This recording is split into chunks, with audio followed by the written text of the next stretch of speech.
Bismillahirrahmanirrahim. Ibu-ibu dan ummahat yang semoga Allah rahmati dan Allah berkahi. Alhamdulillah kita senantiasa bersyukur kepada Allah atas besarnya kenikmatan yang Allah telah berikan dan Allah limpahkan kepada kita. Sehingga dalam kesempatan hari ini Allah mempertemukan kita pada salah satu majelis yang sangat Allah cintai, yaitu adalah majelis ilmu. Barokahnya ilmu kita harapkan, karena sesungguhnya mendapatkan ilmu bukan hanya bertambah riwayat dan hafalan yang kita mengerti, tetapi yang paling penting mendapatkan keberkahan dari ilmu. Keberkahan ilmu setidaknya nampak.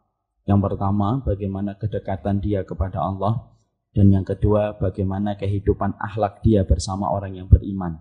Inilah dua perkara yang senantiasa kita harapkan seiring dengan perjalanan kita ke majelis ilmu, sering pula dengan kesyukuran kita yang kita berikan kepada Zat yang sempurna di dalam nama, Zat yang sempurna di dalam sifat dan perbuatan yang ditetapkan. Kepadanya kita bersyukur dan kepadanya kita menggantungkan segala urusan dalam kehidupan kita. Semoga Allah selalu membimbing kita dan tidak meninggalkan kita walaupun sekejap mata. Amin insyaallah. Ibu-ibu dan ummahat yang semoga Allah rahmati dan Allah berkahi. Sesungguhnya di antara perkara yang kita inginkan dan kita harapkan adalah bagaimana kita mendapatkan kehidupan surga dalam kehidupan kelak nanti di akhirat. Karena sesungguhnya kehidupan di akhirat itu menyajikan dan memberikan kepada kita dua terminal. Terminal yang pertama adalah terminal surga dan terminal yang kedua adalah terminal neraka. Dan dua-duanya menjadi pilihan berdasarkan apa yang kita perbuat dalam kehidupan ini. Dan tahukah kita bahwasannya barangnya Allah itu mahal dan barangnya Allah itu surga. Dan sesungguhnya surga itu harganya mahal. Makanya ketika kita ingin mendapatkan surga dan mendapatkan terminal surga dalam kehidupan kampung akhirat kita, kita harus paham, mendapatkan surga itu bukan perkara yang murah dan bukan perkara yang gampang. Kalau ibu ingin membayangkan dengan analogi yang sederhana, membeli rumah di Menteng ataupun Pondok Indah, Dharma Wangsa, kita ternyata sepakat bahwasanya 1 meternya bisa berpuluh-puluh juta. Dan banyak di antara kita memiliki keterbatasan untuk memiliki tempat tinggal di tempat itu. Kalaulah kemudian Dharma Wangsa, Pondok Indah, Menteng, ternyata kita sepakat harganya mahal, padahal itu baru dunia, dan itu remeh sebenarnya dibandingkan surga, kita bisa membayangkan bahwasanya surga itu betul-betul mahal. Makanya Rasulullah sampai mengatakan, ala inna sil'atallahi ghaliyah, ala inna sil'atallahi hiyal jannah. Sesungguhnya barangnya Allah itu mahal dan barangnya Allah itu adalah surga. Dan inilah yang menjadikan kita khawatir bahwasanya ketika kita menjadi musafir, perjalanan kita menuju kepada surga, kita khawatir kita memiliki banyak keterbatasan yang tidak bisa kita pisahkan dalam kehidupan kita. Keterbatasan inilah yang menjadikan kita khawatir bahwasanya kita tidak akan mendapatkan surga sebagaimana harapan dan cita-cita kita bersama. Dan doa yang kita panjatkan setiap waktunya. Karena keterbatasan yang dimiliki manusia itu banyak. Keterbatasan setidaknya umurnya pendek, ajalnya terbatas. Kita ini merupakan umat yang diberikan umur dan ajal yang pendek oleh Allah. Tidak sepanjang umat sebelum Rasulullah SAW. Umur umat-umat Nabi sebelum kita begitu panjang bersama dengan umatnya. Bahkan kalau kita ingin membaca riwayat, Nabi Nuh itu panjang umurnya hingga 1650 tahun. Kalau kemudian mereka ingin mendapatkan surga dengan panjangnya umur, maka sesungguhnya banyak bekal yang mereka miliki karena mereka bercocok tanam di dunia dengan waktu yang panjang dan lokasi anggaran waktu yang sangat luas. Sehingga kemudian wajar kalau mereka amalnya lebih banyak daripada amal kita. Kalau kita amalnya pendek, ajalnya terbatas. Kita hanya diberikan umur antara 40 sampai 50, 50 sampai 60. Dan sedikit sekali di antara kita yang melewati angka 60 sampai 70. Dan itu sudah diisyaratkan oleh Rasul. Rasul sendiri pun tidak lebih dari 63 tahun untuk menunjukkan kepada kita pendeknya ajal dan waktu yang kita miliki. Keterbatasan umur yang pendek masih ditambah lagi dengan keterbatasan kita yang kedua. Keterbatasan kita yang kedua yaitu adalah ketika kita memiliki sifat futur. Futur itu adalah masa lemah ketika kita beribadah. Karena semangat itu ternyata mengenal musim. Bukan hanya durian yang mengenal musim, bukan hanya mangga yang mengenal musim.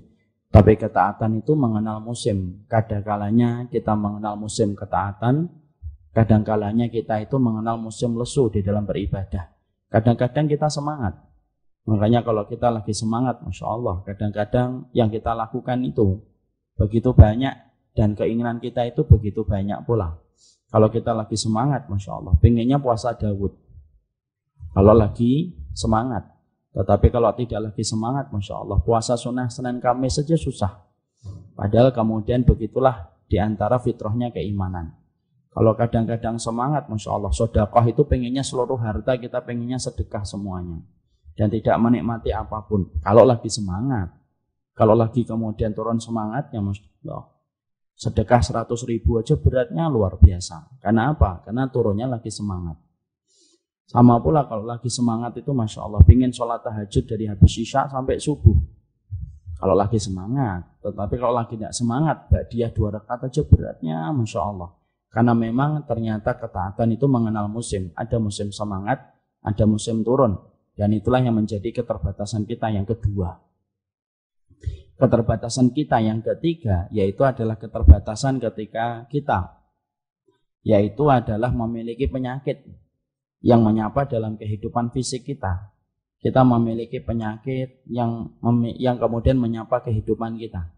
Yang mana ketika kita lagi sakit, kalau kita lagi sakit, Masya Allah, kalau kita lagi sakit banyak sekali ibadah rutin yang sering kita lakukan kita tinggalkan. Sholat sunnah kita tinggalkan, dzikir pagi kadang kita tinggalkan, rasa sakit yang kita derita menjadikan kita tidak bisa merutinkan apa yang kita rutinkan ketika sehat. Itulah 3 keterbatasan yang menjadikan kita memahami betul. Ternyata kita khawatir nih. Keterbatasan 3 inilah yang menjadikan perjalanan kita menuju pada terminal surga ini terganggu. Dan kita khawatir kita tidak mendapatkan apa yang kita harapkan dan apa yang kita minta dalam setiap doa, yaitu adalah mendapatkan surga, ya disebabkan karena kita mendapati berbagai macam keterbatasan yang melengket dalam tubuhnya kita. Kita tidak bisa merubah umur, kita juga tidak bisa merubah hati, karena yang memiliki hati dan menggenggam hati adalah Allah. Dan kita tidak bisa memilih kapan kita sakit dan kapan kita sehat. Kenapa? Karena sesungguhnya sakit itu yang memberikan adalah Allah dan kita tidak tahu kapan Allah itu memberikan kepada kita sakit. Maka inilah yang menjadikan kita berpikir betul. Bagaimana kita itu bisa mendapatkan surga dengan keterbatasan yang kita miliki. Karena sesungguhnya tidak ada yang paling beruntung dalam kehidupan kecuali orang yang mereka itu dimasukkan surga. Faman udkhilal jannata, barang siapa yang dimasukkan ke dalam surga, kemudian dijauhkan dari neraka, maka sesungguhnya dia telah mendapatkan sebesar kemenangan. Dan kita ingin mendapatkan surga itu menjadi terminal akhir dalam kehidupan perjalanan kita yang jauh. Makanya inilah yang menjadikan kita harus berpikir, amalan-amalan apa sih yang mampu untuk meringkas perjalanan kita dengan keterbatasan kita, supaya amalan itu kemudian tidak membutuhkan waktu yang banyak, tetapi mampu memberatkan amal timbangan kita. Dan amalan itu kemudian betul-betul menjadi jalan pintas kita ke surga itu apa saja. Karena supaya kemudian kita paham bahwasanya umurku dan umurmu terbatas, ajal kita juga terbatas, semangat kita tidak setiap waktu datang, dan kita juga paham sesungguhnya penyakit itu sering datang menyapa dalam kehidupan kita. Makanya ketika kita mengandalkan ibadah-ibadah standar pada zona nyaman kita ketika beribadah, kita khawatir ketika kita mengandalkan zona nyaman kita ketika ibadah, pada ibadah-ibadah rutin yang sering kita lakukan dan tidak pernah melebar dengan ibadah-ibadah yang lainnya yang ternyata menjadi berat timbangan kebaikan kita, maka kita khawatir kita ini gagal mendapatkan surga sebagaimana harapan iblis ketika berusaha supaya kita tidak mendapatkan surga dalam perjalanan akhir menuju kepada terminal surga. Makanya inilah yang menjadikan kita harus membahas amalan yang kira-kira memberatkan mizan kebaikan kita itu apa? Yang kira-kira mampu menjadi jalan pintas kita ke surga. Karena ternyata ada amal yang sifatnya itu membangun jalan pintas kita ke surga. Amalan itu adalah amalan yang sifatnya memperhemat atau menghemat tenaga kita dan menghemat waktu kita. Supaya betul-betul kita mendapatkan surga walaupun terbatasnya umur kita dan ajal kita. Walaupun terbatas semangat kita yang tidak selalu berada di puncak ketika kita melaksanakan ibadah. Kita berharap jalan pintas yang kita ketahui dapat menghemat kita untuk mendapatkan surga ketika kita paham amal yang memberatkan mizan kebaikan kita. Layaknya jalan pintas di dunia. Kalau kita mendapatkan jalan pintas di dunia itu kan senang. Coba kalau kita mendapatkan jalan pintas ke Bekasi, maka perjalanan 1 jam bisa dihemat cuma setengah jam. Perjalanan ke Cikarang yang harusnya 2 jam, kalau kita mendapatkan jalan pintas menjadi 1 jam.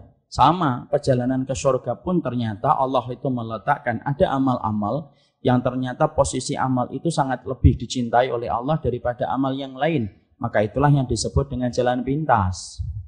Kenapa saya dan ibu memerlukan jalan pintas? Ya, umur kita pendek, kemudian kita tidak selalu semangat dalam beribadah, kita sering terkena futur, dan kita sering sekali kena penyakit. Dan ketika kita futur dan kena penyakit, banyak ibadah yang kita tinggalkan. Sudah umurnya pendek, tidak bisa memaksimalkan setiap waktu, kena futur dan kena penyakit. Lah terus membeli barangnya Allah dan barang Allah itu mahal, yaitu adalah surga. Jangan-jangan kita gagal mendapatkan apa yang kita mau dari setiap doa yang kita panjatkan ketika kita meminta surga. Lah itulah yang menjadikan kita akhirnya berpikir, kalau amal saya pendek, kalau kemudian amal ajal saya pendek, kemudian ternyata penyakit futur terus menyapa, maka sesungguhnya apa yang harus saya lakukan? Ayo beramal dengan amalan-amalan yang ternyata itu berat dalam mizan kebaikan. Dan itu ternyata merupakan salah satu di antara kebaikan amal kita. Dari salah satu kebaikan amal itu apa? Yaitu adalah memprioritaskan amal yang besar tanpa meremehkan amalan-amalan yang kecil.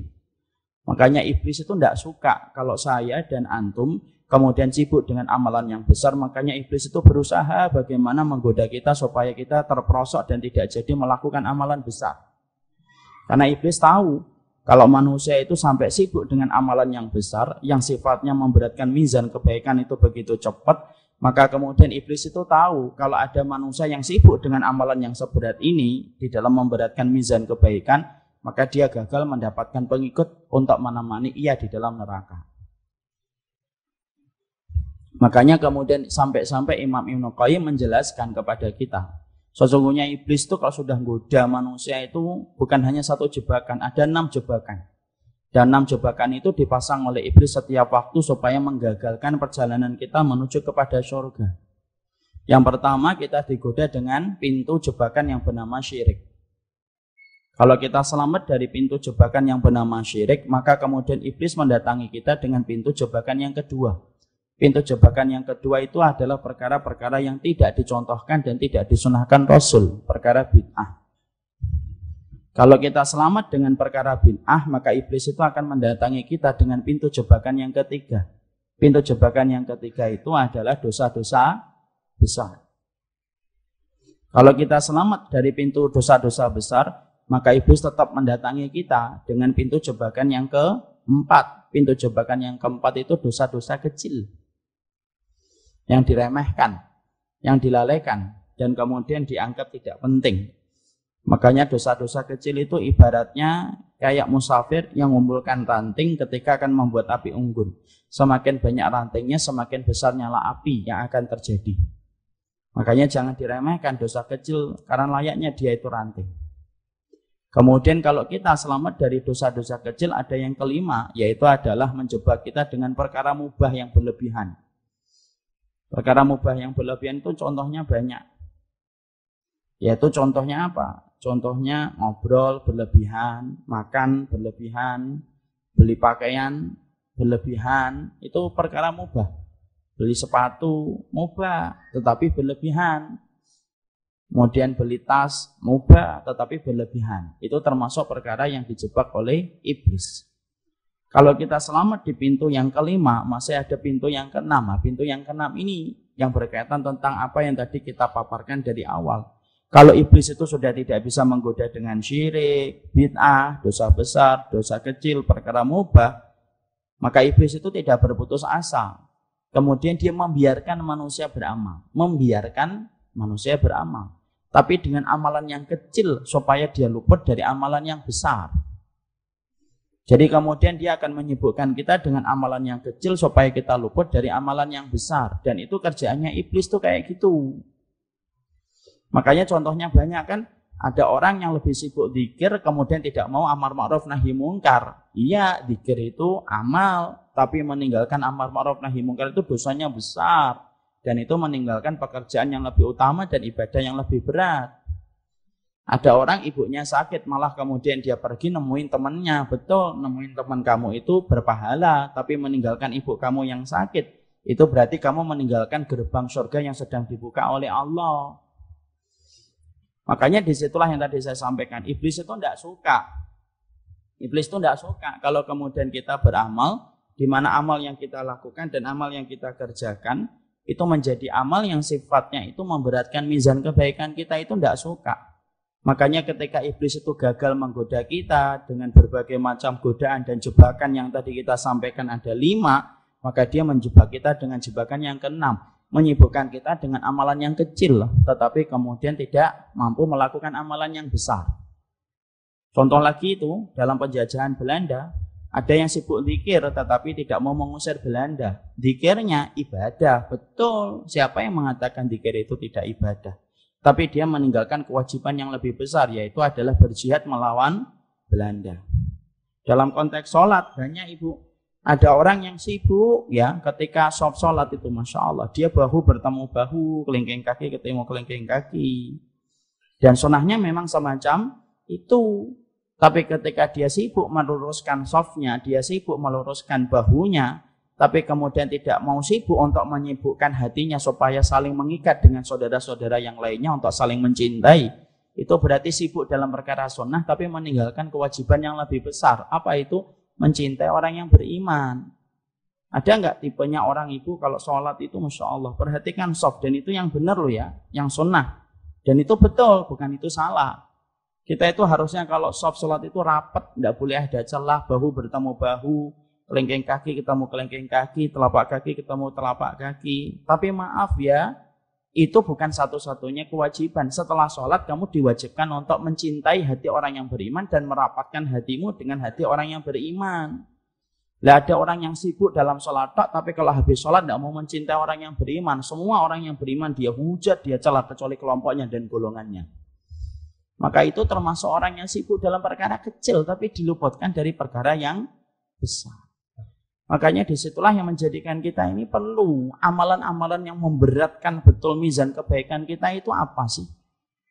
Karena sesungguhnya umur kita terbatas, ajal kita tidak panjang, dan kemudian kita tidak selalu semangat dalam ketaatan. Makanya kita perlu amalan yang ringkas tetapi amalan itu memberatkan mizan kebaikan kita.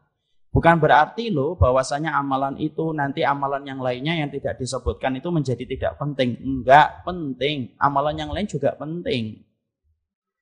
Tetapi amalan yang lain yang kemudian penting juga itu, maka sesungguhnya ketika amal yang lain itu penting, itu kemudian ada yang lebih penting dan itulah yang menjadi prioritas kita. Karena ada amalan favorit ibu. Karena setiap perkara itu ada yang lebih Allah cintai daripada yang lainnya. Contoh, Allah itu mencintai semua hari, yang memberikan hari adalah Allah, dan Allah itu adalah waktu.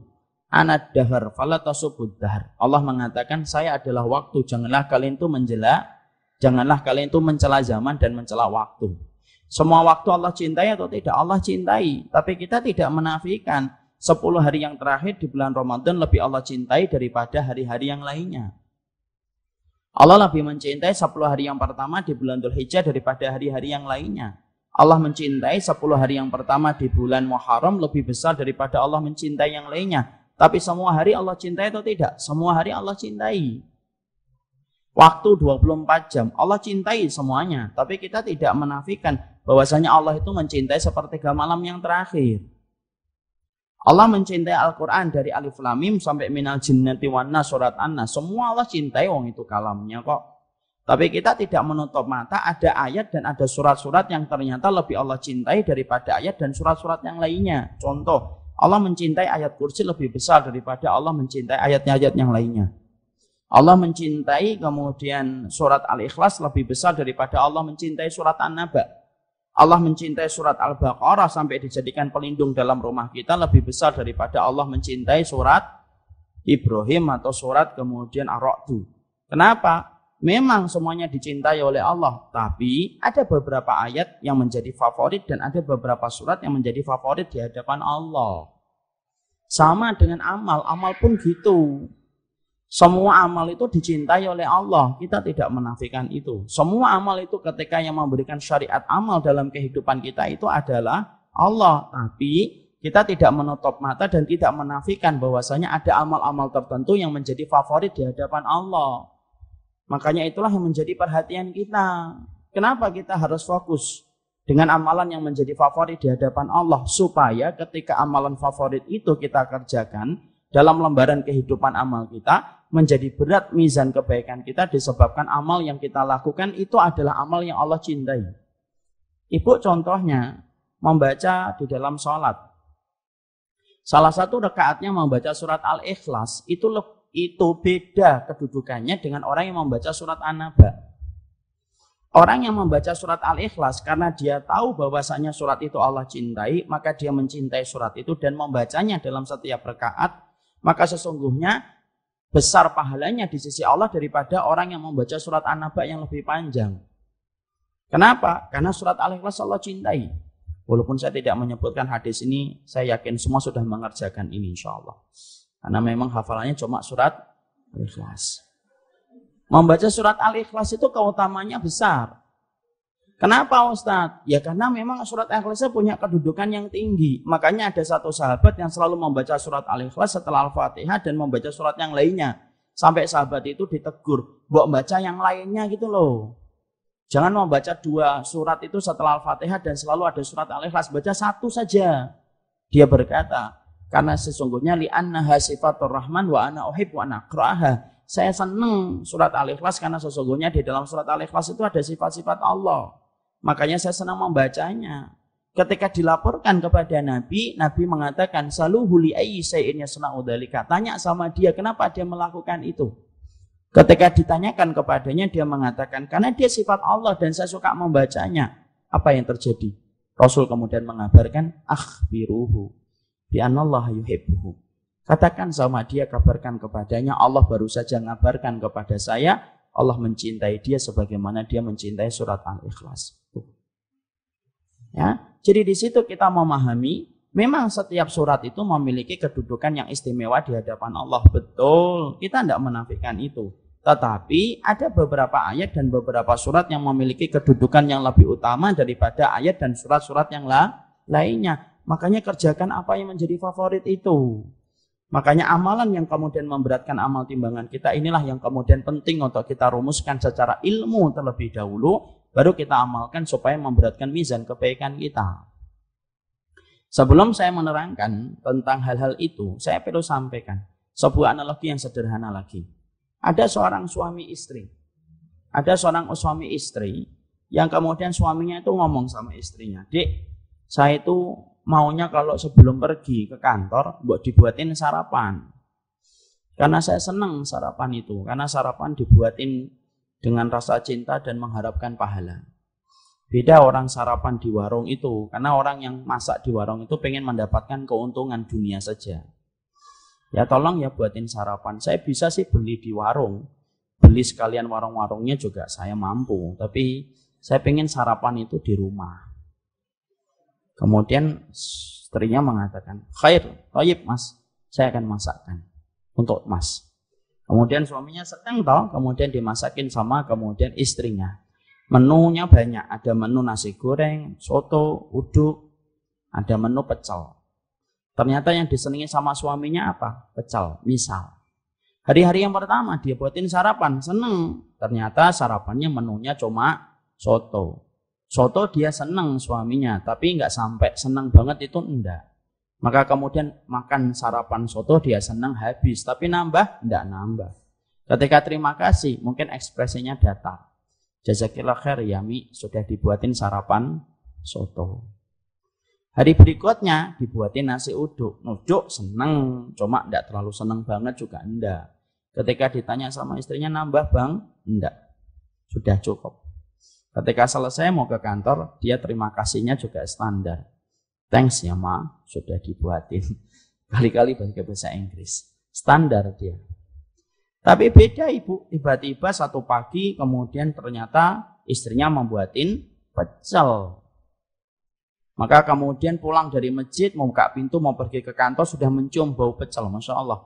Matanya itu berbinarnya beda. Pecel nih kelihatannya. Masya Allah ya.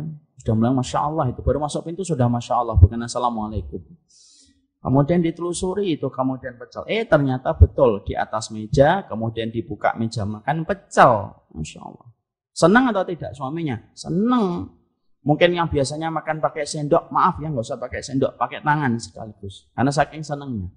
Mungkin saking senangnya naik itu kaki ke meja. Saking senang. Kemudian nambah 2 piring, 3 piring, padahal biasanya nggak pernah nambah itu. Sampai ketika terima kasih, ekspresinya beda. Jazakillah khair banget ya Mi. Loh, ada bangetnya. Kenapa ada bangetnya? Karena masakannya pecel. Bukan berarti dia tidak senang uduk. Enggak, dia senang uduk. Uduk pun senang, wong dia habis kok. Nasi goreng senang. Habis itu, soto juga senang. Tapi bukan favoritnya. Tapi beda ketika dibuat pecel. Masya Allah, langsung beda. Bagaimana dia menyikapi pecel itu beda. Terima kasihnya beda. Sampai pancaran matanya beda. Sampai ketika siang meeting pun masih SMS, WA istrinya. Pecel tadi pagi enak banget ya, Masya Allah. Sampai enggak tega saya makan lagi karena nanti menghilangkan pecel yang tadi pagi. Sampai segitunya. Kenapa? Karena pecel itu favorit. Itu analogi sederhana. Semua amal itu disenangi sama Allah, Ibu. Enggak boleh ada yang diremehkan. Dan orang yang beriman tidak ada yang boleh meremehkan amal. Tapi ketika semua amal itu dicintai oleh Allah, tetapi kita harus paham ada amal yang sifatnya itu lebih Allah cintai daripada amal yang lainnya. Dan itulah yang saya katakan amal yang memberatkan mizan kebaikan kita, supaya mizan kebaikan kita itu berat ketika ditimbang oleh Allah, dan ketika berat mengalahkan dosa-dosa kita yang sudah bertumpuk-tumpuk, yang tidak bisa ditebus ketika kita tobatnya tidak pernah nasuha. Karena dalam kaidah Ahlussunnah wal Jamaah itu kalau untuk masuk surga itu apakah bersih dari dosa? Enggak bisa kita bersih dari dosa. Yang terpenting adalah kebaikanmu lebih banyak daripada dosamu, maka kamu akan mendapatkan surganya Allah. Kenapa? Rahmatnya Allah datang bersama dengan orang yang amal kebaikannya lebih banyak daripada dosanya. Dan kemurkaan Allah itu datang bersamaan dengan orang yang dosanya lebih banyak daripada amal kebaikannya. Makanya itulah yang kita inginkan. Kita itu pingin supaya amal kita itu betul-betul tepat, supaya betul-betul mempersingkat ajal kita yang begitu sangat singkatnya, supaya kita beramal dan memberatkan mizan kebaikan kita. Dan kita akan menyampaikan satu, amal yang sifatnya itu betul-betul menjadi jalan pintas dan mempercepat langkah kita menuju kepada surga. Amal yaitu sifatnya menolong hamba yang beriman dan menolong agama Allah.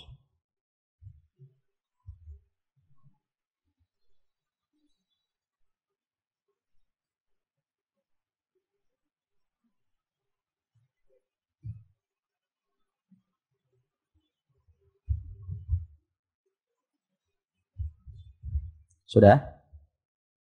Hadisnya dari mana dalilnya Ustaz? Dalilnya adalah datang dari satu riwayat yang disampaikan oleh Rasulullah dari Ibnu Umar radhiyallahu anhu. Dalam satu riwayat yang datang dari Ibnu Umar radhiyallahu anhu, Rasulullah SAW itu bersabda, "Li'an asira fi masirati akhin li ahabba ilayya min an a'takifa fi masjidi syahron." Rasulullah SAW itu bersabda untuk menerangkan tentang poin yang pertama. Sesungguhnya aku membantu saudaraku dalam urusannya, dalam urusan hajat dunianya, 1 hari saja, maka sesungguhnya itu lebih utama daripada aku itikaf di masjidku ini selama 1 bulan. Kita bedah dulu. Hadisnya sahih atau tidak sahih Ustaz? Sahih. Nanti dicek di Riyadhus Shalihin. Bab keutamaan memberikan manfaat kepada orang. Di dalam hadis itu kemudian Nabi ternyata itu menyatakan kepada kita, amalmu ketika kamu membantu saudaramu selama 1 hari, itu ternyata sepadan dengan amalan itikaf di masjidnya Nabi selama 30 hari. Padahal kita ngerti ya, amalan itikaf di masjidnya Nabi selama 30 hari itu pertama, mahal, yang kedua berat. Mahal Ustaz, mahal. Di atas 10 juta ibu membeli pulang pergi tiketnya itu. Sudah kemudian mahal ditambah berat. Kenapa? Karena sesungguhnya itikafnya itu bukan 1 dan 2 pekan, 1 dan 2 minggu. Tetapi itikafnya itu sampai kemudian 30 hari. Amalan sepanjang itu, seberat itu, semahal itu ternyata disamakan dengan Nabi dengan amalan ketika kita memberikan manfaat untuk teman kita atas kebutuhan hajat yang dia butuhkan dalam urusan dunianya, kita kasihkan kemudian kebutuhannya, kemudian kita cukupi kebutuhan dia selama kemudian 1 hari saja, itu ternyata sudah sama dengan amalan itikaf selama 30 hari, Insya Allah. Mungkin ada yang bertanya dulu sebelum kita menjelaskan ini. Kenapa kemudian amalan itikaf itu ternyata hampir sama dengan orang yang memberikan manfaat kepada saudaranya walaupun cuma 1 hari, Ustaz? Ya iya, karena ketika engkau memberikan manfaat ketika itikaf, maaf loh, itikaf selama 30 hari itu manfaatnya kembali kepada diri kita sendiri. Adapun ketika kita memberikan manfaat kepada saudara kita 1 hari saja, itu manfaatnya 1 hari itu, manfaatnya kembali kepada orang lain. Dan Allah itu senang ketika manfaat dari amal itu bermanfaat bagi orang lain. Inilah kemudian asas manfaat yang harus kita pahami kalau kita sudah paham sunnah. Orang yang sudah ngerti sunnah, harusnya kemudian tidak memikirkan bagaimana manfaat itu mengalir untuk dirinya sendiri. Hanya berpikir sholat, dzikir pagi, dzikir petang, pakai hijab, pakai jilbab, ngaji, tok, sudah selesai. Loh kok gampang dan kok murah mendapatkan surga? Setelah kita ngaji, kemudian kita berhijab syar'i, kemudian setelah itu akan jaminan kita masuk surga. Surga itu bukan barang murah, surga itu barang mahal. Makanya kemudian di antara perkara tiket yang bisa menyamakan kita, tiket yang bisa membeli surga itu apa? Yaitu adalah ketika manfaatnya itu adalah memberikan manfaat kepada orang. Maaf ya ibu ya, kalau kemudian kita ingin mendapatkan surga hanya dari sholat kita tok, maaf, berapa kali kita sholat kemudian pikiran kita ini terbang kemana-mana. Kalau kita mengharapkan surga itu hanya melalui puasa sunnah kita saja, tok, maaf loh, berapa kali kita puasa sunnah tapi puasa sunnah kita ini tercampur dengan riya dan sum'ah.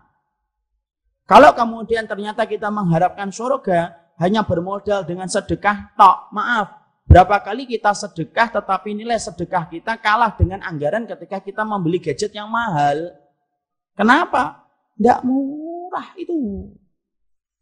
Makanya amalan yang ketika sifatnya itu memberikan manfaat kepada orang itu gede banget. Makanya kalau ada orang yang kemudian sifatnya gampang menolong, kalau dia paham sunnah dan dalilnya dan dia melakukan itu karena dia paham amalan itu memberatkan mizan kebaikan kita, mizan kebaikan dia, insya Allah itu.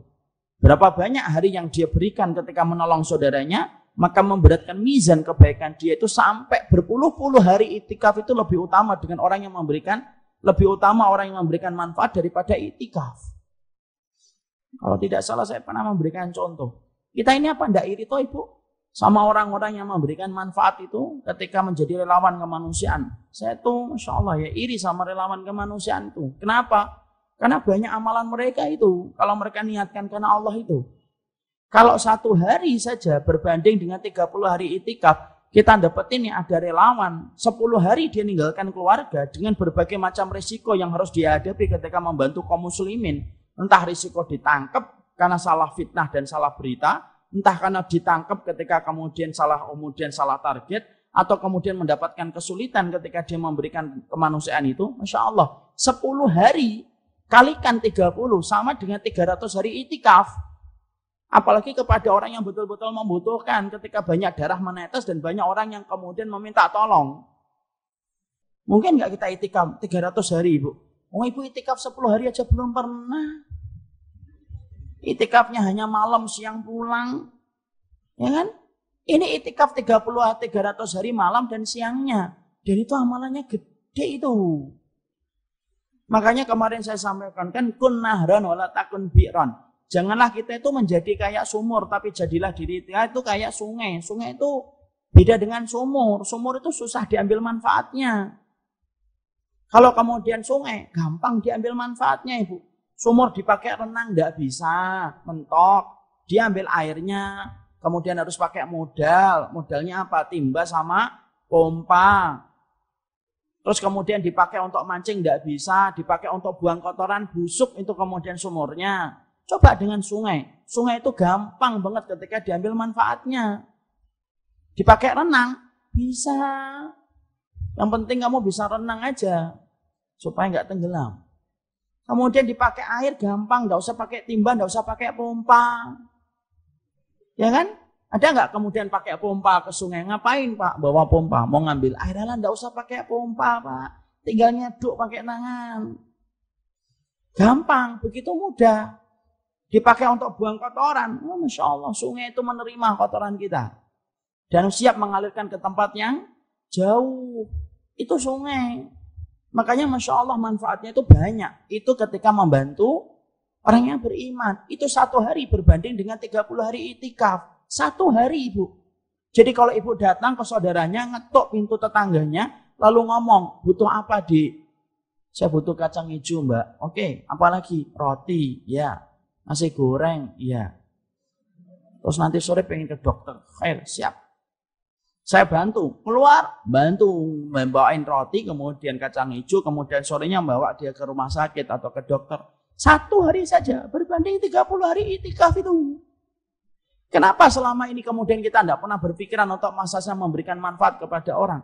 Ya karena tadi, iblis itu tidak suka kalau kemudian kita itu sibuk memikirkan tentang hal itu. Makanya kemudian disibukkan kita dengan ibadah-ibadah yang rutin kita lakukan terus. Akhirnya apa? Berpikir pada zona nyaman kita tok, tetapi tidak pernah keluar dari zona nyaman ketika kita beribadah. Kenapa? Iblis tidak mau kita keluar dari zona nyaman kita dalam ibadah. Itu ketika membantu saudara kita. Sekarang apalagi membantu agama Allah. Itu pahalanya lebih besar lagi. Makanya kemudian membantu agama Allah itu merupakan hal yang besar. Dan itu manfaatnya gede Ibu. Dan ingat loh, sesungguhnya agama Allah ketika diturunkan dalam kehidupan kita, bukan berarti bahwasanya kita tidak ditanya tentang agama ini kepada kita. Tidaklah. Agama Allah itu termasuk materi hisab yang akan ditujukan kepada kita. Wong kita punya 1 rupiah, punya 1.000 saja, enggak usah 1.000, 10.000. Allah itu tanya kok. Dari mana 10.000 itu, Umar? Dari mana mendapatkan dan bagaimana membelanjakan? Itu padahal kemudian uang 10.000, padahal ada harganya enggak di sisi Allah, enggak ada harganya. Dunia dan seisinya itu kalau ditumpuk-tumpuk, lalu dihadapkan kepada Allah, dunia itu kayak bangkai kambing yang masih kecil. Ketika patah kakinya, itu lebih mulia bangkai itu daripada dunia. Itu dunia di hadapan Allah. Apalagi cuma 10.000. Tetapi walaupun sehina itu, dunia itu akan ditanya kepada materi hisab ketika kita nanti di pengadilan mahsyar. Yang pengen saya ambil kesimpulan itu apa? Kalau dunia kamu saja ternyata cuma 10.000 ditanya oleh Allah, apalagi agama Allah. Dan agama Allah itu lebih penting daripada dunia dan seisinya. Nah kita itu nanti ditanya. Jangan suka memberikan sisa untuk agama Allah supaya kita tidak mendapatkan sisa dalam kehidupan di akhirat. Makanya di antara pertanyaan kepada kita nanti adalah tentang agama Allah. Makanya memberikan manfaat kepada agama Allah itu merupakan salah satu moto kehidupan orang yang paham sunnah. Makanya kita ini harus memikirkan tentang hal itu. Kenapa? Karena sesungguhnya pertama itu kewajiban kita untuk memberikan kontribusi dan manfaat kepada agama Allah. Yang kedua itu pahalanya besar betul di sisi Allah. Makanya salah satunya apa? Dakwah. Dakwah itu perkara yang besar Ibu. Dan maaf ya kalau kemudian kita hari ini belum mampu untuk dakwah. Karena mungkin ada di antara kita yang masih diberikan keterbatasan dalam dakwah. Bukan berarti Ibu tidak bisa mendapatkan dan mencicipi pahala dakwah kan? Ibu apa nggak terpikir toh bagaimana mendapatkan pahala dakwah, menyampaikan ketika kemudian sudah menyampaikan, lalu orang mendengarkan, lalu kemudian terbuka sebab hidayah di dalam hatinya, kemudian dia beriman. Masya Allah itu pahalanya kayak apa itu? Itu amal jariyah itu. Bagaikan apa itu? Bagaikan sungai yang bersambing dengan lautan. Makanya kita harus kemudian berpikir, saya gimana ya Ustadz supaya mendapatkan pahala yang besar, layaknya orang yang berdakwah, walaupun saya diberikan oleh Allah dengan berbagai macam keterbatasan. Kalau Ibu disuruh dakwah kan tidak mampu kan? Baru ngomong 2 menit mungkin sudah gemeter banget. Ya kan? Kemudian ketika menyampaikan mungkin yang disampaikan cuma innamal a'malu binniyat. Tidak pernah keluar dari itu. Karena dalilnya cuma itu saja yang dihafal. Lah bukan berarti ketika kita diberikan keterbatasan ketika ngajar. Bukan berarti kemudian kita diam diri ketika tidak mendapatkan pahala dakwah. Dan pahala dakwah itu besar pahalanya di sisi Allah. Apa sih ya Ustaz yang ingin kita sampaikan di sini? Yang kita ingin sampaikan di sini itu apa? Sesungguhnya di antara pekerjaan besar yang harus kita lakukan, yaitu adalah ketika kita berinvestasi pada tempat yang tepat, sesungguhnya investasi pada tempat yang tepat itu menghasilkan profit yang banyak. Ibu tahu nggak? Ya, saya itu mendapati ya, ada nggak ibu kadang-kadang pernah melihat nggak ada orang kerja cuma di depan laptop 3 jam, 3 jam, tek, tapi mendapatkan penghasilan cukup untuk 1 bulan. Kalau ditanya, Mbak nggak kerja Pak? Enggak Ustaz, sudah selesai. Saya cuma kerjanya cuma ngawasin 2 jam, 3 jam dalam sepekan. Masya Allah. Tapi pendapatan dia cukup untuk 1 bulan. Tapi kadang-kadang kita ngelihat kan ada orang yang kerja sampai 1 bulan, penghasilan dia selama 1 bulan itu tidak cukup untuk menutupi kebutuhan dia selama 1 bulan. Padahal kerjanya itu 1 bulan tidak pernah libur. Kenapa ini sama-sama kerja tetapi yang satu cukup 3 jam tetapi cukup untuk mendapatkan profit yang banyak, ini kerja sampai 1 bulan tapi tidak bisa mendapatkan profit yang cukup sampai 1 bulan. Karena yang pertama itu investasi pada tempat yang tepat, akhirnya profitnya banyak. Adapun yang kedua, investasi pada tempat yang tidak tepat, tetapi kemudian akhirnya profitnya datang tapi tidak banyak, Ibu. Dan itu ternyata bukan hanya urusan dunia, urusan akhirat pun butuh investasi yang tepat pada tempat yang tepat. Dan salah satu investasi yang tepat pada tempat yang tepat itu apa? Ya ikut kaderisasi dalam masalah dakwah ini, supaya kemudian dakwah ini tetap berlanjut. Ibu tahu nggak? Tantangan anak-anak kita di masa mendatang itu jauh lebih berat daripada tantangan kita loh. Kalau kita hari ini banyak orang yang mengeluh, ya Allah Ustadz berat banget ya sekarang itu menjaga iman, jaga fitnah. Berhadapan dengan saudara kita sendiri kadang-kadang membuat kita letih. Loh itu sekarang. Kita bisa bayangkan nggak 10 tahun lagi bagaimana ketika anak-anak kita sudah mulai dewasa. Bagaimana tantangan imannya. Dan tahukah kita hari ini, Masya Allah ya.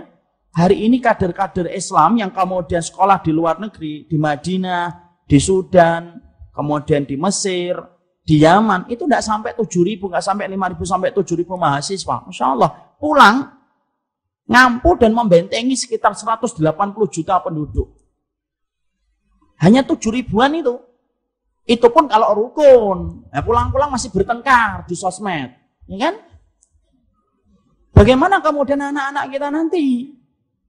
Masya Allah. Dan itu kemudian harusnya menjadi keprihatinan kita bersama. Bagaimana kemudian dakwah ini tetap berlanjut. Dan salah satunya apa? Ini loh amalan jalan pintas. Sesungguhnya amalan ketika kamu membantu saudaramu 1 hari sebanding dengan 30 hari itikaf. Apalagi ketika kamu membantu agama Allah. Ya, makanya saya ingat ada salah satu beberapa jamaah saya ini. Kemudian di daerah Bekasi, di daerah perumahan saya.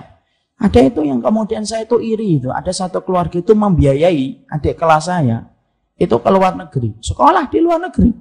Di Sudan, di Mauritania saat itu. Kalau tidak salah.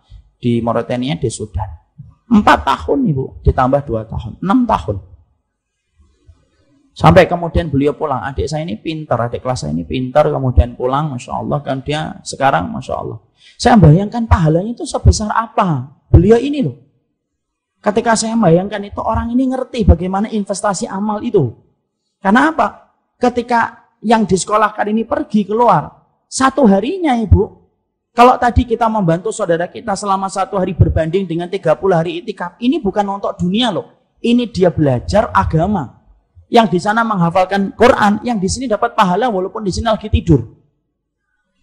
Yang di sana menghafalkan Quran dan murajaah Quran, di sini kemudian dapat pahalanya. Walaupun di sini cuma hafal 3 surat yang terakhir. Yang di sana menghafalkan hadis, di sini dapat pahala. Selama 4 tahun ditambah 2 tahun. Lah kalau kita membantu saudara kita 1 hari berbanding dengan 30 hari itikaf, apalagi 4 tahun. Dan itu saya bayangkan, Masya Allah pahalanya. Dan itu sekarang sudah selesai S2, kemudian sekarang pulang, sekarang ngajar. Kemudian di pondok yang mana santrinya itu sampai 1.500. Loh, bukankah itu kemudian amalan kayak sungai yang bersambung dengan lautan itu? Kenapa saya nggak pernah mikir kayak gitu ya Ustadz ya? Ya karena tadi saya sampaikan, iblis itu nggak suka kalau kita itu beramal jalan pintas. Makanya iblis itu membuat kita itu suka beramal di zona-zona nyaman kita. Sudahlah ibadah pokoknya dzikir pagi, dzikir petang, ba'diyah, qobliyah. Dan akhirnya kita kemudian tidak memikirkan amalan-amalan yang sifatnya itu memberatkan amal mizan kebaikan kita. Dan salah satunya dengan semacam itu. Makanya ibu, maaf ya, kalau ibu hari ini tidak bisa berdakwah dan belum bisa berdakwah karena keterbatasan, ngomong tidak bisa. Ketika menghafalkan tidak hafal-hafal, menghafalkan surat Al-Lahab, At-Takwir lupa, menghafalkan At-Takwir, An-Naba lupa. Bukan berarti kemudian ibu tidak bisa mendapatkan keberkahan pahala ketika berdakwah. Apa yang kita lakukan? Ya ayo bareng-bareng kita memikul bagaimana kaderisasi dakwah ini penting untuk kita bawa ke masa mendatang. Kenapa? Ini pekerjaan bersama ibu. Dan ini harus kita pikul bareng-bareng. Bukan hanya saya, bukan hanya ustadz-ustadz yang saya kenal. Tetapi kemudian bareng-bareng kita memikul beratnya dakwah supaya kita bareng-bareng untuk memikirkan agama Allah. Dan itu pahalanya besar. 1 hari saja membantu saudara kita sebanding dengan 30 hari itikaf. Apalagi membantu agama Allah. Dan ingat ibu, sekarang sudah nggak zamannya kita itu menikmati manis setiap dakwah itu kalau sudah jadi. Kan banyak masjid kan gitu kan. Kalau ada dai sudah jadi, baru dinikmatin, dipetik, dipanggil. Bukan salah, silahkan itu enggak salah. Tapi yang paling penting itu apa? Ayo menikmati prosesnya kita dalam membentuk dakwah, dalam membentuk dai. Misalkan kemudian masjid sini, kemudian ada yang kemudian 1, 2, 3, 4, milih salah satu santri. Kemudian kalau ada yang lemah di dalam masalah finansial, sekolahkan ke luar negeri, Bu. Sekolah luar negeri itu kalau di Sudan kira-kira butuh 2,5 juta setiap bulannya. Kalau kita mau mengcover 2,5 juta, Masya Allah, ditanggung 5 orang, 6 orang itu ringan Insya Allah. Kalau kemudian ke Mesir 2 jutaan, kalau kemudian ke Arab, kemudian ke Mekah dan Madinah sekitar 2 juta sampai 3 juta. Kalau memang tidak mampu sendiri, bareng-bareng. Ayo Mbak ikut bareng-bareng, yuk Mbak arisan. Tapi bukan arisan untuk diri kita. Arisan ini membantu kader supaya nanti kemudian bermanfaat. Pulang-pulang kita tarik ke sini, memberikan hikmat, memberikan kemudian ilmunya. Dan setiap dia berdakwah, pahala ngalir sampai ibu. Walaupun ibu menutup mata, terbujur kaku di alam kuburnya, pahalanya tetap ngalir. Dan ingat loh, pahalanya bukan pahala biasa. Berbanding dengan 30 hari itikaf, 1 harinya. Kalau ibu nyekolahkan sampai 4 tahun, berapa hari itu? Kalikan 30 hari itikaf. Dan itu amalan besar. Nah itulah pula yang kemudian menjadikan kita dalam kesempatan hari ini pun sama. Hari ini saya dititipin kemudian oleh pengurus bahwasanya di masjid ini akan diadakan satu program untuk membantu anak-anak tidak mampu di dalam masalah pendidikan. Dan ini merupakan salah satu hal besar. Ini merupakan salah satu pintu surga yang besar Allah berikan kepada kita. Ayo bareng-bareng ibu membentuk kader dan ikut prosesnya dalam membentuk kader itu nikmat ya. Setidaknya kemudian kita berniat untuk apa? Kita berniat untuk menjaga anak-anak kita nanti. Karena anak-anak ibu itu butuh dakwah, butuh dai yang bermanhaj hak yang benar kepada manhajnya para sahabat, yang kemudian memiliki akhlak, memiliki komitmen baik kepada saudara mukmin. Dan kita butuh, anak-anak kita pun butuh. Tetapi kita tidak bisa nunggu ibu. Kaderisasi itu bukan ilmu laduni.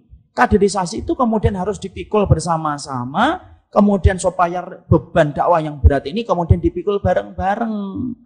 Makanya disinilah nanti kemudian dalam kesempatan hari ini, kemudian nanti ada orang yang kemudian menyampaikan karena Masjid Darussalam dalam satu kesempatan ini menyampaikan kepada anak bahwasanya ada program untuk pembiayaan dakwah.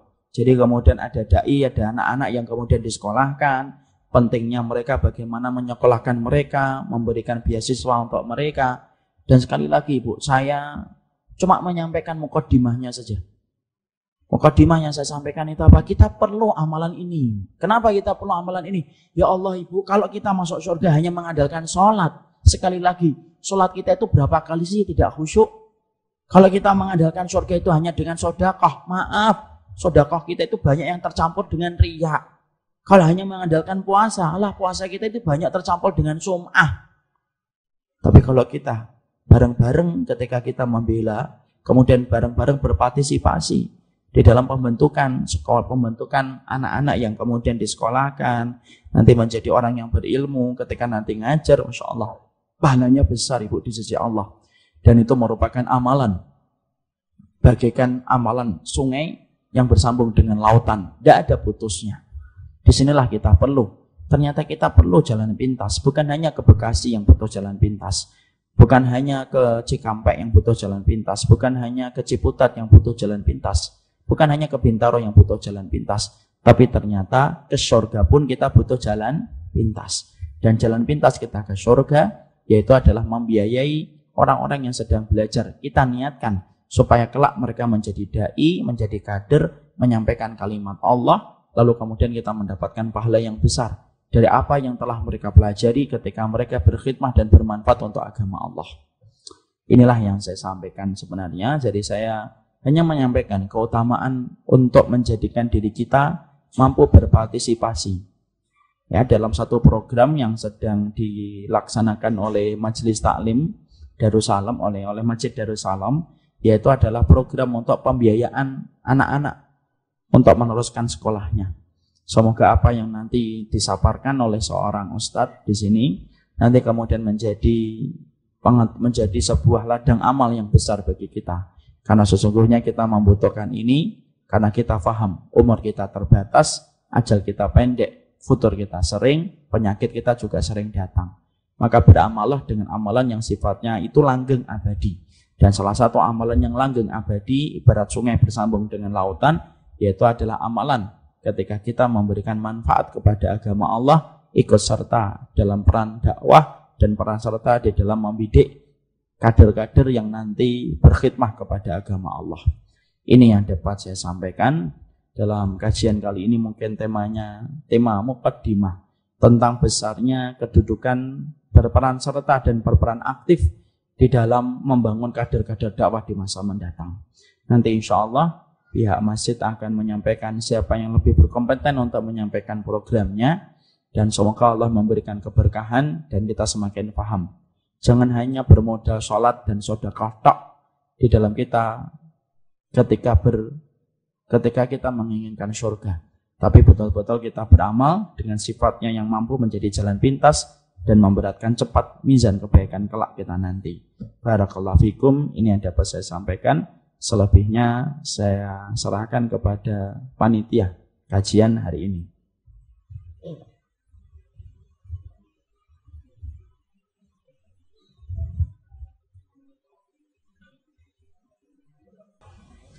Maaf Ustadz, setiap manusia ingin beramal dan menginginkan amal itu diterima sama Allah. Seperti yang Ustadz tadi sampaikan, salah satu contoh nih Ustadz ya. Saya cuma bertanya salah satu contoh. Kan amalan itu diterima sama Allah dengan syarat kalau kita terhindar dari semua pembatal keislaman dan bertauhid itu.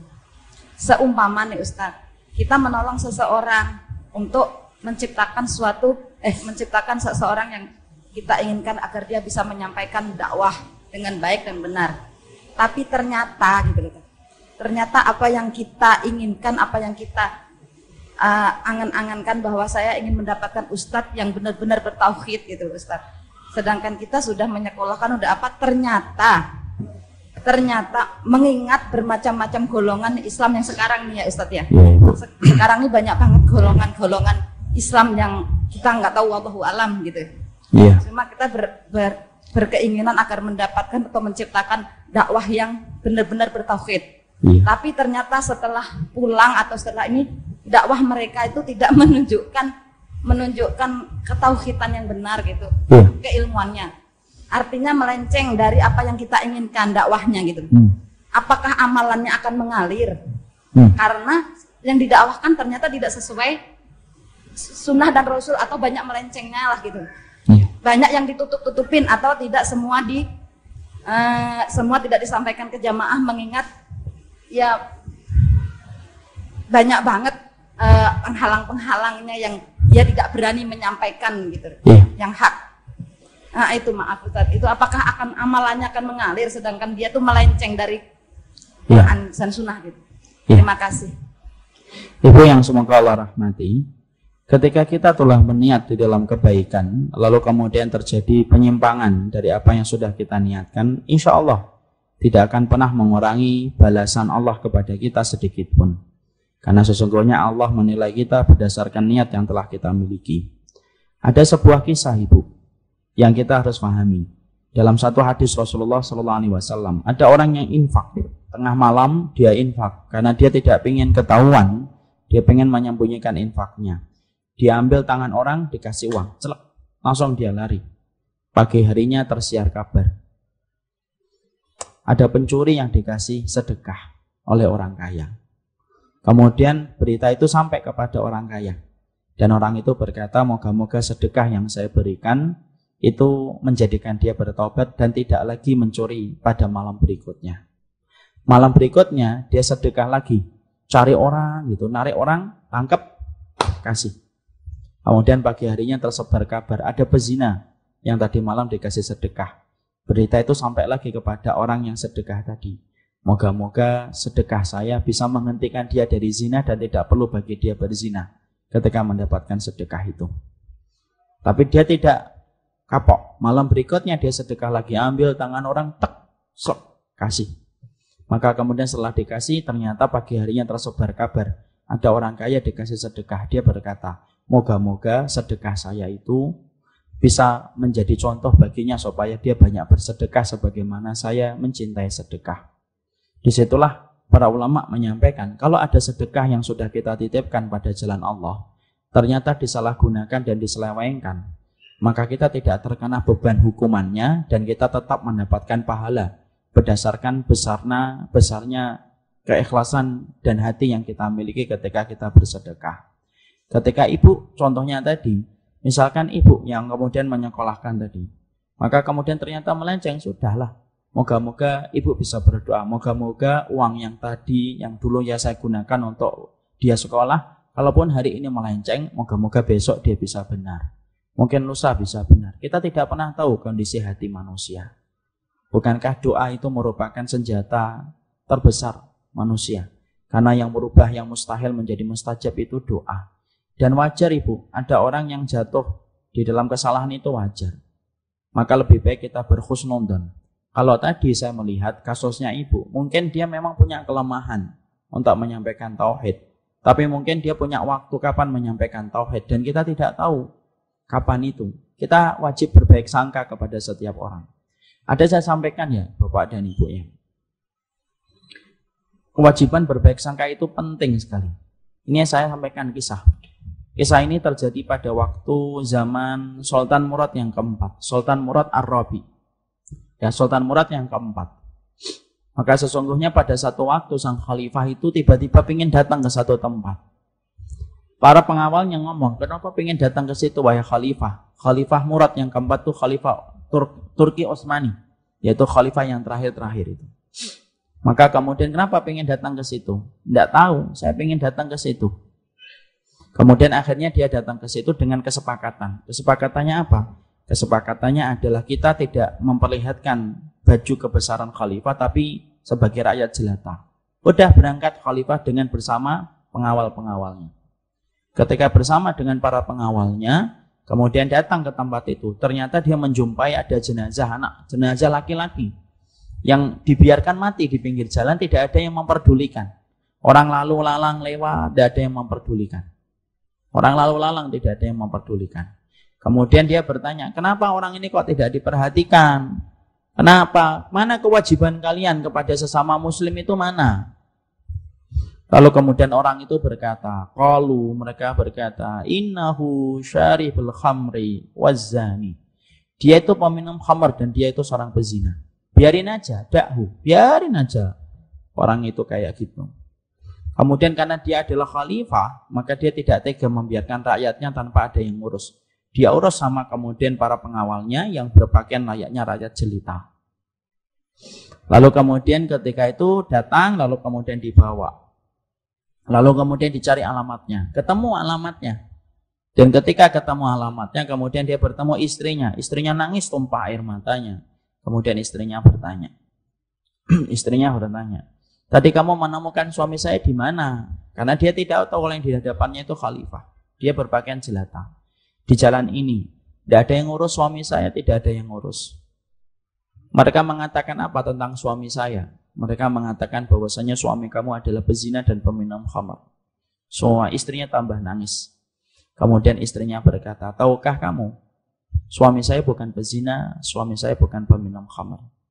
Setiap malam kalau dia punya uang, dia datangin itu warung yang menjual khamar, dibeli. Kemudian semua khamar itu dibawa ke rumahnya, dituang di kamar mandi. Kemudian dia berkata kepada istrinya, moga-moga apa yang kita lakukan, ketika kita memborong semua khamar yang dia jual, setidaknya penjual itu berkurang dosanya. Berkurang dosanya disebabkan khamar yang dia jual tidak memabukkan orang, karena kita sudah buang ke kamar mandi. Masya Allah. Dan tahukah kamu, bahwasanya dia sering dilihat orang itu bersama dengan pezina. Tahukah kamu, dia memang mendatangi pezina tiap malam, kalau dia punya uang.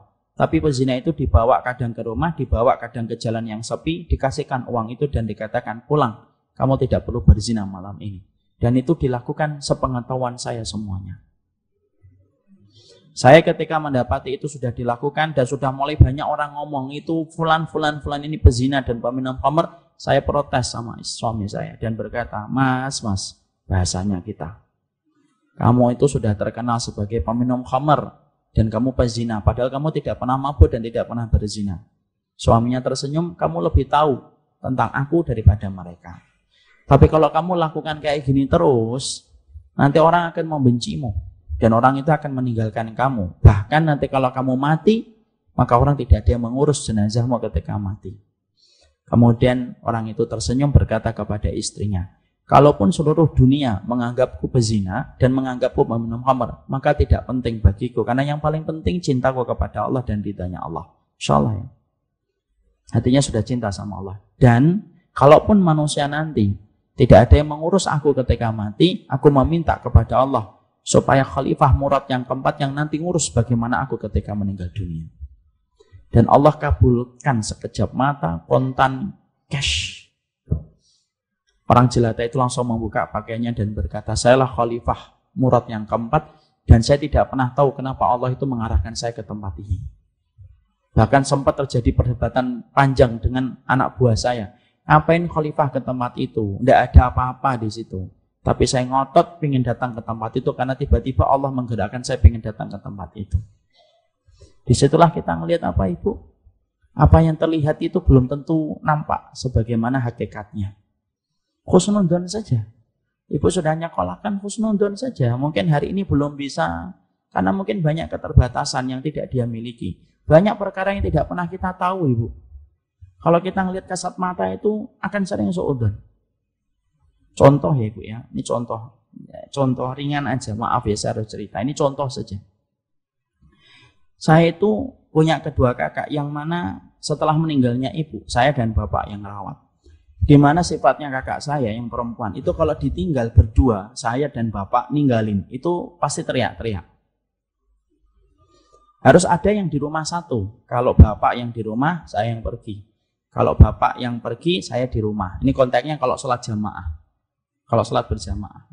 Makanya kalau saya pas di rumah, maka saya mempersilakan bapak yang ke masjid. Karena saya sudah sering keluar, saya silakan ke masjid, saya jagain di rumah. Orang itu kemudian melihat kadang-kadang adzan berkumandang, saya masih di rumah nungguin di depan kursi, atau kemudian saya nungguin di kursi utama. Pintu rumah kan kebuka, kelihatan. Orang kalau tidak mau melihat kan, orang kan melihatnya, loh kok berkumandang adzan, iqamah yang lain sholat kok Ustaz di rumah. Sempat ada yang mikir kayak gitu. Padahal dia nggak ngerti alasannya apa. Pernah kita paksakan berduaan, saya dan bapak pergi, kemudian nangis di rumah. Dan akhirnya apa? Ya orang nggak paham mau diapain. Ya sudah, kalau bapak yang ke masjid saya di rumah, kalau saya ke masjid bapak yang di rumah. Begitu aja gantian yang dilakukan. Di situ saya cuma menyampaikan, bukan masalah itunya yang saya sampaikan. Pandangan mata itu sering menipu. Kita itu sering berprasangka pasti begini. Itu kan prasangka kita. Tapi kenyataan dibalik apa yang dibalik mata kita itu tidak sebagaimana yang kita sangka. Makanya Allah itu berkali-kali ngomong di dalam Quran, jangan ngikutin prasangka. Sudah berikan husnudzon. Kalaupun husnudzonmu salah, kamu tetap dapat pahala. Adapun kesalahan dia antara dia dengan Allah. Enak itu. Berat Ustaz? Ya, memang berat. Hadiahnya surga kok. Kalau hadiahnya ringan, itu hadiahnya pecel pinco Bu Ida di kota wisata. Allah alam bisa. Paham Ibu? Ya. Terakhir Ibu. Iya. Assalamualaikum. Yang mana? Assalamualaikum Ustaz, di sebelah kanan belakang. Sudah. Ya sudah. Ustaz mau menanyakan kalau misalnya kita di tempat yang jauh dari tempat kita tinggal, ada. Kalau apa Ibu? Di tempat yang jauh di tempat kita tinggal, misalnya kita sedang berada di suatu tempat yang kemudian dimintain sumbangan, Ustaz. Sumbangan itu untuk masjid. Masjid itu memang sangat membutuhkan, misalnya sangat reot, baru dari sindikat. Tapi kita tahu bahwa di situ masyarakatnya itu melakukan kebid'ahan. Itu apa yang harus kita lakukan? Kita tetap sumbang, tapi di situ bid'ah, banyak kebid'ahnya. Atau tidak kita sumbang tapi itu kasihan gitu.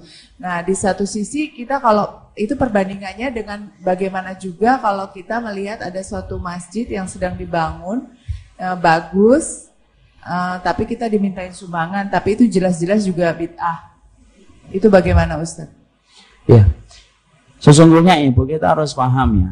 Bid'ah yang dilakukan oleh satu masjid itu ada banyak faktor. Itu yang pertama. Yang kedua, kita harus paham bid'ah itu tingkatannya sampai tingkatan apa. Termasuk di antara hal yang aneh hari ini itu menyamakan semua bid'ah dalam satu tingkatan. Wong syirik aja ada tingkatan, ada syirik kecil, ada syirik besar. Bid'ah pun sama Ibu. Bid'ah itu ada tingkatannya. Dan kita juga harus paham ya, yang dinamakan kemudian orang atau masjid melakukan bid'ah itu banyak faktornya. Mungkin bodoh, mungkin tidak ngerti, mungkin ustadz juga tidak mau datang ke situ, tidak ada yang ngajarin ke situ, tidak ada yang menyampaikan. Nah, jangan mencela kegelapan kalau kita belum bisa memberikan lentera. Memahami semua ini dari semua sisi itu penting. Jadi akhirnya kemudian membentuk kemakrufan kita. Kalau ngelihat masjid kemudian belum sunnah, lah bukankah itu kewajibannya kembali sama kita?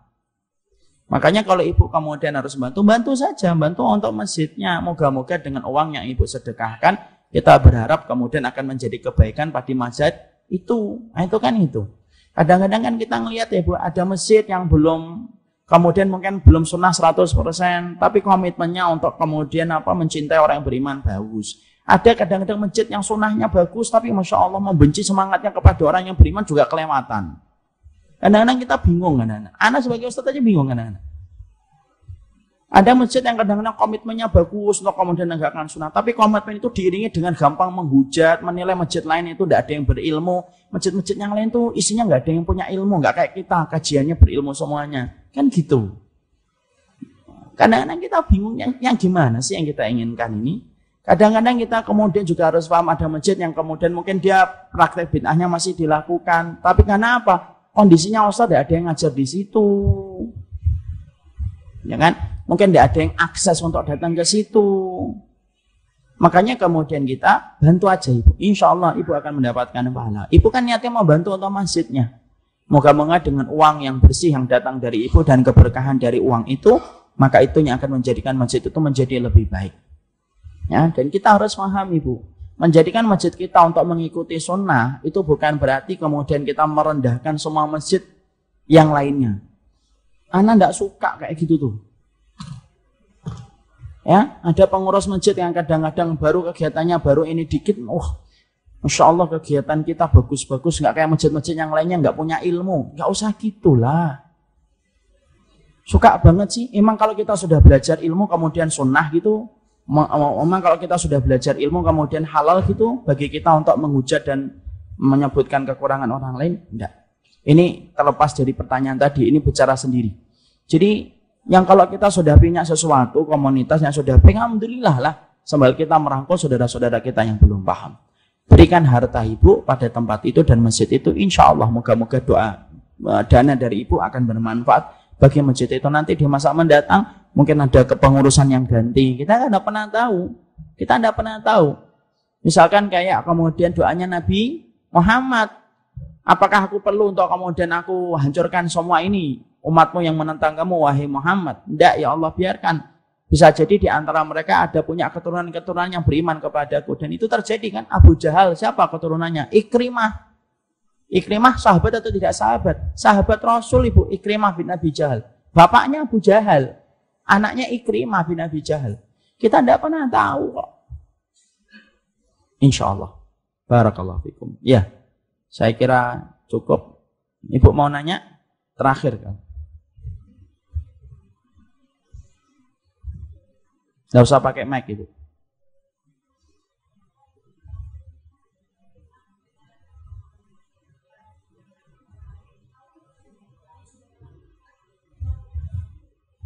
Ya. Berpuasa di bulan Ramadan dan tidak melakukan yang sunnah, dan dia taat kepada suaminya, maka dijamin oleh Allah dia bisa masuk masuk surga dari mana-mana pintu dia mau. Iya. Itu konteksnya dengan yang Ustadz sampaikan tadi, bagaimana Pak Ustadz? Iya Ibu. Terima kasih. Kalau kemudian Ibu menjalankan puasa, sholat 5 waktu, itu hadisnya benar. Ayyuma imra'atin sholat khamsaha wa shamat syahraha wa hafidat farjaha wa ata'at li zawjiha faqila lahal jannatu udkhulil jannah min ayil abwabi syi'ti. Siapapun perempuan yang sholat 5 waktunya, kemudian puasa, dia taat kepada suaminya, menjaga kehormatannya, maka pintu surga itu akan memanggil-manggil dia. Masalahnya, kita melakukan dosa atau tidak sembari melakukan itu semuanya. Dosa pernah bantah suami, dosa pernah mencibir teman, dosa ketika ngambil yang syubhat. Pernah itu juga enggak Ibu? Kecuali Ibu meyakinkan, memang sholat tok, puasa tok, tidak ada yang dilakukan kecuali itu saja. Insya Allah Ibu tidak butuh amal lain. Masalahnya kan kita juga melakukan dosa yang lain. Ibu apakah taat kepada suami tiap hari? Saya tanya. Kan enggak Ibu? Kadang-kadang Ibu sebel, ya kan? Ngelihat mencium baunya aja sudah pengennya banting pintu, kan gitu. Kita kan tidak pernah tahu banyak dosa kita yang lainnya. Jadi hadis itu bukan memberikan ke kita itu, oh, saya sudah taat sama suami, saya sudah sholat, insya Allah saya masuk surga. Tidak taklim Mbak, enggak, saya penduduk surga. Loh kenapa gitu? Saya taat sama suami saya kok. Enggak bisa. Kan kita perlu ilmu, kita belum banyak tahu, kita belum ngerti. Kadang kita dosa, moga-moga dosa tadi pagi yang Ibu lakukan dengan Ibu datang ke majelis taklim, menggugurkannya. Kan banyak. Kadang-kadang dosa besar kita lakukan tanpa sengaja, kita mencela hujan, kita kemudian berbuat syirik, mencintai anak kita lebih besar daripada anak kita. Jadi kalau Ibu tadi pengen ngamalin hadis itu, boleh, tidak apa-apa. Tapi syaratnya satu, sembari Ibu melakukan itu semuanya, jangan ngelakuin dosa. Pasti insya Allah Ibu tidak butuh jalan pintas ke surga. Tapi kalau maaf Ibu melakukan amal tadi, sholat, puasa, menjaga kemaluan, taat sama suami, tapi sembari banyak melakukan dosa-dosa yang lainnya, ya Ibu tetap butuh jalan pintas ke surga. Paham Ibu? Insya Allah. Barakallahu fikum. Subhanakallahumma wa bihamdika asyhadu an la ilaha illa anta astaghfiruka wa atubu ilaik. Jangan pulang dulu. Masih ada yang menyampaikan. Insya Allah, moga-moga kan biasanya sampai 11:30. Walaupun berganti wajah dan berganti ustadz, tapi insya Allah beliau lebih baik dan akan menyampaikan sesuatu yang lebih baik. Assalamualaikum warahmatullahi wabarakatuh.